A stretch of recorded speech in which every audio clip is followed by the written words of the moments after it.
Hello guys, this is Terry from Geeky Gaming TV and we're back with episode 21 of Yokai was ShadowSide, which was Kinbu Majin Suzaku, or Resurrection of the Kinbu Majin Suzaku, which really is Fukatsu Kinbu Majin Suzaku. I was a little overzealous there. So the episode starts off with the unholy trinity, basically. You got Doketsu, you got Shutendoji, and now you have insert Hime, which, guys, I believe Hime is going to be based off of a Spider-Woman, or based off of a Black Widow, per se. Because the way I'm looking at it, this girl has set the wheel of fate in motion. She's manipulated Akinori, like full manipulation, that whenever she's there, he only sees her. He doesn't, I won't say he doesn't really notice the others, but Hime's life trumps anyone else's, and kind of has like the friend zone thing going on with Natsume, where she's transitioned into being a true friend with Natsume because of the use of Chan in their speech. I'm not sure how localization is going to handle that. I guess they could use Miss before they transition into her, into Hime calling her Natalie or whatever it's going to be. But let's move on. Basically, Doketsu and Shutendoji, Haruya, we're talking about, is Hime really Hime? Or is Ayame Hime no really the Hime? Truth be told, yes, per se. But I still believe that Hime really isn't the true, that Hime no, or Ayame really isn't the true Hime that Haruya is really looking for. He may seem to have himself convinced, and there's a bit of puppy love there on top of things. The fact that he's down on his knees for her. But I have a feeling that Shadow Hime, is what I'm calling her, is actually manipulating him in Doketsu as well. If you notice, Doketsu, when he's in his human form, is kind of eyeing up Hime with much suspicion in that first scene. And when I say much suspicion, he's staring right through her. Like what you do when you're gauging up an opponent, or gauging up someone new that you just met, that you don't know, that you don't understand, per se. Someone that you don't want to turn your back on. So, as this all goes on, she bids them adieu, and then Shadow Hime becomes normal Hime and begins going home. Akinori and Akinori's grandma sense a disturbance in the force, so Akinori sprints out, calls Toma.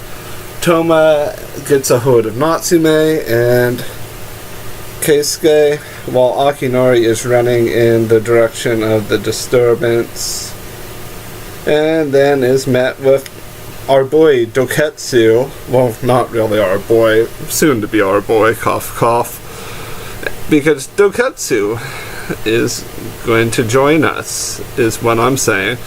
So Akinori and Doketsu quote-unquote fight. Ginju Suzaku was summoned to fight for Akinori. The match was pretty much even until Doketsu attacks Akinori. Suzaku saves Akinori by taking the blast and is weakened by it. And Suzaku basically says, we gotta go get my sword back so I can actually be a viable fighter. To a certain extent, Suzaku said that with the sword back, Suzaku can fight on par with Doketsu.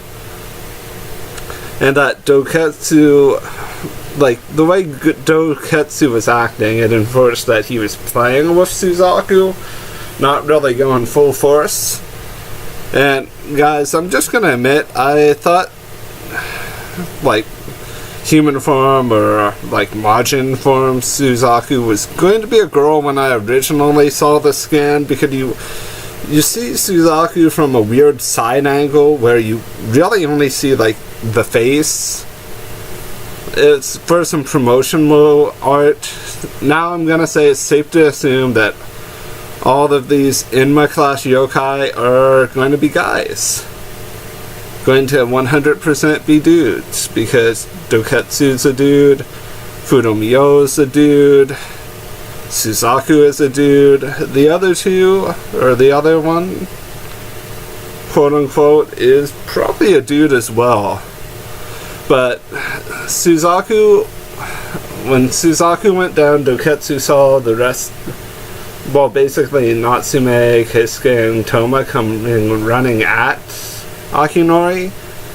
So Doketsu pieces out and leaves, and Toma saves the day yet again by changing into Omatsu and quote-unquote healing or invigorating Suzaku, who then opens a portal to the Suzaku realm. And then everyone is kind of suspicious of the forest, but they're dragged into a lake by doppelgangers, which drops them out at the Twin Peaks. And some fog sets in and they're separated. And the whole calorie thing comes into effect, where Akinori needs to have constant calories, and that's the only real reason why Suzaku chose Akinori, was because Akinori had a lot of calories, which is a really stupid reason to pick someone. You guys can kind of tell that I am not a Suzaku fanboy anymore. This episode was really good. I want to get that point out right now before I continue on. So we have a climbing sequence, which I didn't take a lot of pictures of. Akinori was slowly aging while he was climbing. He kept getting to different fruit trees. He would eat all of the food to gain a lot of calories and continue climbing. And that is when he fought Kirin, or got up there, and Kirin was against him, saying a human shouldn't be here. Why would a human be here? Akinori tries some Omioji stuff. It didn't work. While at the same time, Natsume, Keisuke, and Toma tried to free Suzaku's sword from the rock. And with that truly going on, the fight between Kirin and Suzaku and Akinori slowly began. Because what happens is Suzaku gets tired of Akinori kind of dodging, and Akinori's Omioji powers like kind of failing him when he went to shield himself. Very valid attempt for an Omioji. Just Kirin is a class above itself whenever you think of a yokai. This is one very powerful one. I mean, I don't even know how power scaling is currently truly working in the yokai world, because Natsume keeps summoning ShadowSide Jibanyan, who we can all kind of agree is plot armored. And Toma is Toma, so when Toma becomes a C rank yokai or a B rank and still kicks a S rank or an A rank's butt, you know there's an issue with plot armor. But that's completely besides the point. So let's just keep going here. So Suzaku sweeps Akinori over to the other mountain after noticing Natsume and the others. Akinori comes coming down, and we get a Superman reference from Whisper and Michi and Keisuke. So bonus points to Keisuke for being adorable during that scene. I mean, he did a good job of saying, "Oh, that's Akinori, duh." Michi's like, "Hikoki, duh." Like there's a Hikoki or a plane, while looking all foolish. So Whisper tries to save Akinori and fails. Akinori is saved by Michi, but is aging while falling. So Michi technically caught a tiger by its toe, while Akinori, who is like an old man. So while everything's going on, Akinori makes his way over to the sword and begins to pull it out of the stone. A very slow process. He's putting all of his force and might into it. Kirin shows up. Kirin versus ShadowSide Jibanyan happens. And ShadowSide Jibanyan is, I won't say destroyed by Kirin, but Kirin lays the smackdown on ShadowSide Jibanyan. So what basically happens is Toma goes Fudomyo and basically quote-unquote saves the day. There was a confrontation with Kirin. They battled a little bit. Then Akinori plucks the sword from the stone, all heroic, thinking, hey, I can finally be powerful like Toma. No, Toma steals the show, because there was a nice little scene with Suzaku and his, I don't want to really say it, but I guess his Inma form? I guess that's what I'm classifying it as right now, that he transitions from like a Genju type thing and into like into his form similar to Fudomyo. And then instead of the sword going to its rightful owner, Akinori, it goes right past him and goes to Toma. Guys, if you're like me, you understand that Toma is powerful because Toma has to be powerful.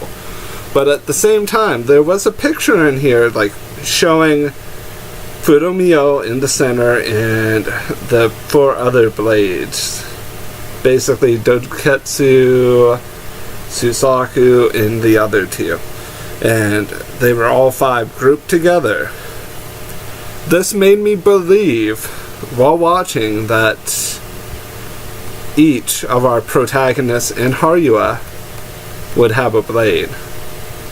Because we would have Akinori as Suzaku, Natsume would get something, Fudomyo is of course Toma, Keisuke would have something, and Haruya. It would be their little musketeer-ish thing. But no, level 5 in power scaling. Give everything to Toma. Toma's not even the main protagonist. I'm not ranting, by the way, guys. I'm just bringing up a very solid point.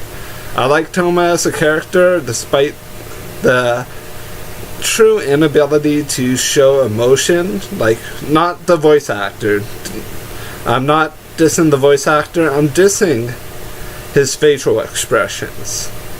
The person who designed Toma did a good job of designing him, but the person who's adding expression to scenes needs to work more on Toma.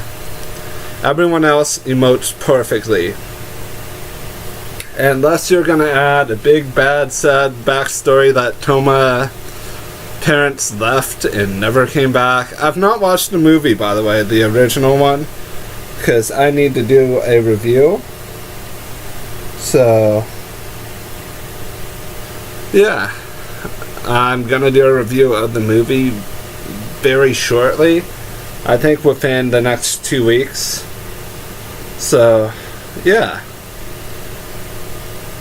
And then we get a scene with Suzaku as the Raven and everyone else in Akinori's bedroom, aka the clubhouse. And that's how the episode ends. But we're going to talk another moment here about the episode and what the episode really means. This episode sets a lot in motion. You got the unholy trinity, as what I'm calling them, of Ayame Himeno, Haruya, and Doketsu. And Haruya basically pledging his allegiance to Hime, who may or may not be the Black Widow, while Doketsu is very skeptical of this alliance. He's agreeing because his master is Haruya, per se. So we have this alliance on hand.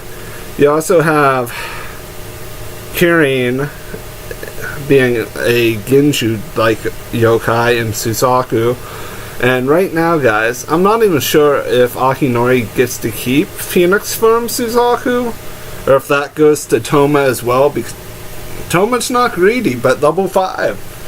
You need to do something about stacking people up too high. And then in the next episode following this, Toma's sick? How does this even work? He got a major power-up, and then he gets ill. And Toma only really used Fudomio and Omatsu during the episode, so he shouldn't have had much strain on him at all going into this. He shouldn't have been even really susceptible to any of this stuff. But I do digress. It does also set up Akinori's slow descent into depression. We saw him chowing down on candy bars afterwards for the whole calorie thing, and him being upset with Suzaku. When he learns about Hime's true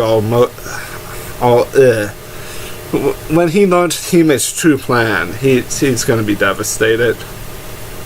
And this also does set up something with Keisuke as well.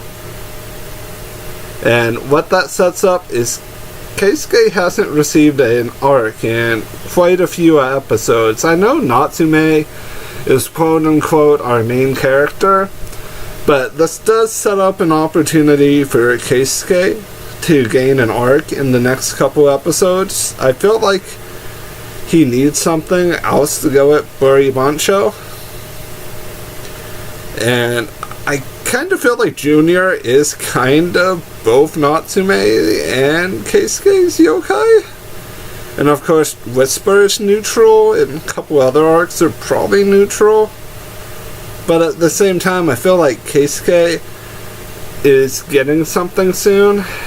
Be it his own watch, be it his own type of yokai pendant. And I feel like Harua's descent from grace is gonna slowly begin, maybe within the next 6 or 7 episodes, where Harua is going to start to sense that Hime is trying to control who Harua Shurendoji is. So you got some stuff going on. Right now he's blindly in love with her, but blind love can lead to madness, and madness can lead to deception. And Hime knows, well, Shadow Hime knows how to play her cards. So, but that's it for this episode review and this little recap of my thoughts. Thank you guys for watching. I do appreciate your support. Have a wonderful morning, afternoon, and or evening.